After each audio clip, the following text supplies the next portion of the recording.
1991 में आई Return to the Blue Lagoon sequel है 1980 में आई द ब्लू लेगून की, जिसे मैं पहले ही एक्सप्लेन कर चुका हूँ। अगर आपने वो वीडियो नहीं देखी तो पहले वो वीडियो देख लीजिए, तभी आपको इसकी स्टोरी समझ में आएगी। ब्लू लेगून सीरीज में ये हमारा दूसरा पार्ट है। तो मूवी की स्टार्टिंग में हम देखते हैं कि रिचर्ड और एमलिन की नाव को एक जहाज द्वारा खोज लिया जाता है, जहाँ एक आदमी कहता है कि वो सो रहे हैं, पर इसका मतलब ये भी हो सकता है कि वो मर चुके हैं। पर उस नाव में से उस बच्चे को सही सलामत बचा लिया जाता है, जिसे उस जहाज में सफर कर रही सारा गले लगा लेती है। सारा एक विधवा है और उसकी खुद की एक बेटी है जिसका नाम है लिली। पर अफसोस रिचर्ड और एमलिन मर चुके थे और जहाज के कैप्टन और क्रू उन दोनों का फ्यूनरल समंदर में कर देते हैं। अब उस जहाज पर प्लेग रोग फैल गया था और ये समय चल रहा था 1897। ये वही समय था जब प्लेग रोग का तीसरा दौर चल रहा था। उन दिनों प्लेग रोग को बहुत खतरनाक माना जाता था, जिसे ब्लैक डेथ भी कहा जाता था। तो इस वजह से जहाज के कैप्टन और क्रू फैसला करते हैं कि सारा को 2 बच्चे के साथ समुद्र में एक नाव पर छोड़ दिया जाए,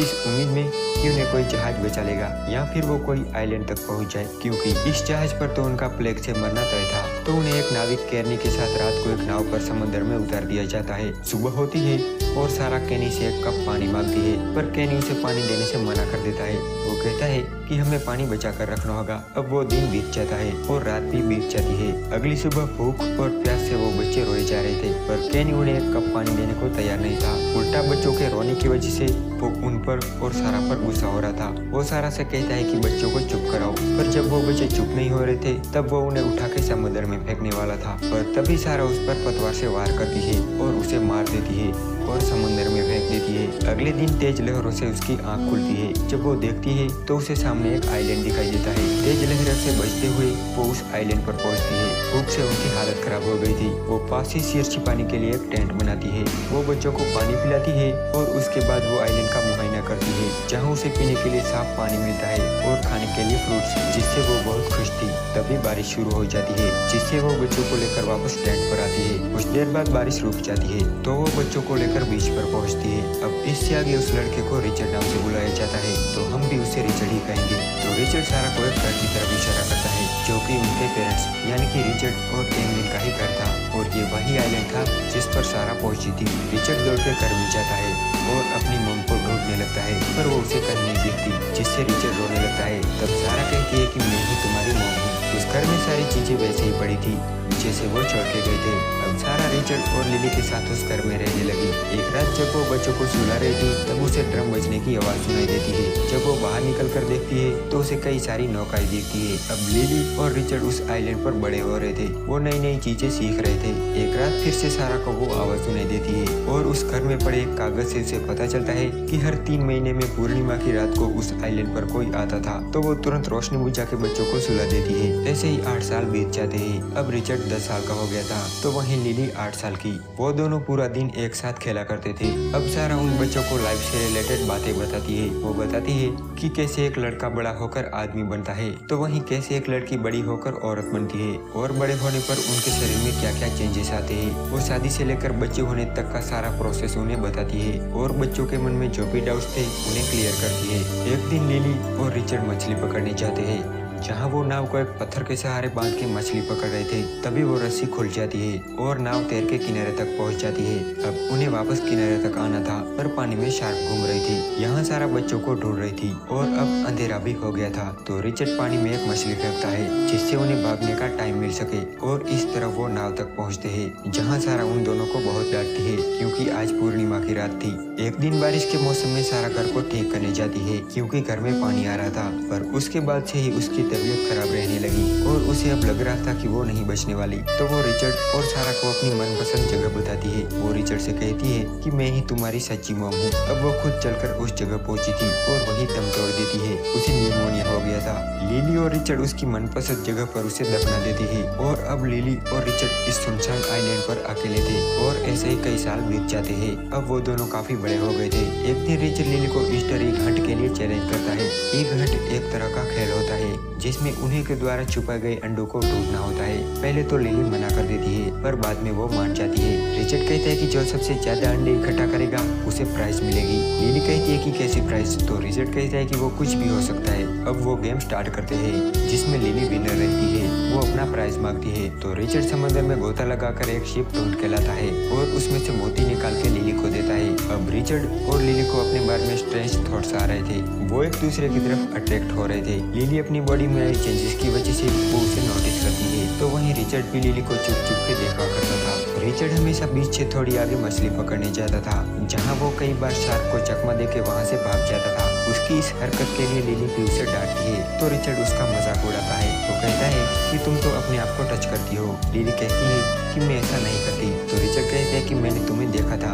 लिली कहती है कि वो तो मैं बस अपनी बॉडी में आए चेंजेस को देख रही थी, बस तुम्हें मुझे इस तरफ से नहीं देखना चाहिए। रिचर्ड कहता है कि क्यों न देखूं, मैंने तुम्हें बचपन से ही बिना कपड़ों के देखा है तो अब क्यों न देखूं। लिली कहती है कि तब मैं छोटी थी लेकिन अब मैं बड़ी हो गई हूँ। और ये कह के वो वहाँ से जाने लगती है पर रिचर्ड उसे मना लेता है और दोनों डांस करने लगते हैं और डांस करते करते वो एक दूसरे के करीब आ जाते हैं। पर लिली तुरंत रिचर्ड से दूर हो जाती है और वो रिचर्ड से कहती है कि मुझे लगता है कि अब हमें अलग अलग सोना चाहिए। रिचर्ड कहता है कि जैसा तुम्हें ठीक लगे। अगले दिन जब लिली सो के उठती है तो उसे अपने बेड में खून दिखाई देता है। पहले तो वो बहुत डर जाती है पर बाद में उसे सारा की सिखाई हुई बातें याद आती है और उसे समझ में आ गया था कि ये उसका पहला पीरियड था। वो अपने कपड़े लेकर एक झरने पर साफ करने जाती है तो उसके पीछे रिचर्ड भी आता है। वो कहता है कि मैंने तुम्हारे बेड पर ब्लड देखा, क्या तुम ठीक हो? तब लिली कहती है कि क्या तुम्हें याद है मॉम ने क्या कहा था, जब एक लड़की बड़ी होकर औरत बनती है तो क्या क्या होता है। तो रिचर्ड उसकी बातें समझ जाता है। अगले दिन जब रिचर्ड सो रहा था तब लिली उसके पास आती है और उसे जगाती है। अब क्योंकि वो बिना कपड़े के सो रहा था तो वो अपने आप को एक कपड़े से ढकता है पर इसी बीच लिली कुछ देख लेती है और रिचर्ड से सवाल करने लगती है कि ये क्या है। वो उस पर हंसती है और उसका मजाक उड़ाती है। तब रिचर्ड गुस्सा होकर वहाँ से चला जाता है। लिली कंफ्यूज होकर अपनी मॉम की कब्र पे आती है और उनसे बात करने लगती है। तब रिचर्ड भी उसके पीछे आता है तो लिली उसे वहाँ से चले जाने को कहती है। इस वजह से रिचर्ड गुस्सा होकर वहाँ से चला जाता है।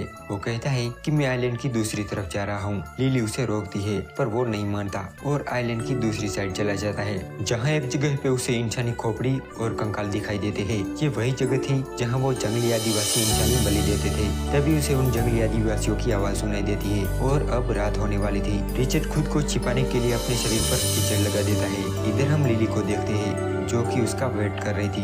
वो आदिवासी आते हैं और अपनी रस्म पूरी करते हैं। रिचर्ड ये सब छुप के देख रहा था। तभी एक आदिवासी रिचर्ड को देख लेता है। वो बिना कुछ कहे वहाँ से चला जाता है। रिचर्ड को उस पत्थर पर खून दिखाई देता है। सुबह होती है और रिचर्ड अब घर जा रहा था। तभी उसे लिली मिलती है जो उसे ढूंढने आ रही थी। वो कहती है कि तुम रात भर कहाँ थे? मैं बहुत डर गई थी, मुझे लगा मैंने तुम्हें खो दिया। अब इस इंसिडेंट के बाद उन दोनों में चल रही बहस खत्म हो जाती है और वो दोनों अब काफी क्लोज आ जाते हैं। वो दोनों पहली बार किस करते हैं और अगले ही दिन वो शादी कर लेते हैं। अब शादी के बाद वो अपनी नई जिंदगी की शुरुआत करते हैं। वो हर लम्हे हर पल को साथ जीते थे और ऐसे ही वो अपनी मेरी लाइफ जी रहे थे जिसमें बेइंतहा प्यार था, नया एहसास था और ऐसे ही कई दिन बीत जाते हैं। एक दिन उन्हें समंदर में एक जहाज दिखता है और वो तुरंत सिग्नल देने के लिए लकड़ियाँ चलाने के लिए जाते हैं पर वो देखते हैं कि वो लोग यहीं आ रहे थे।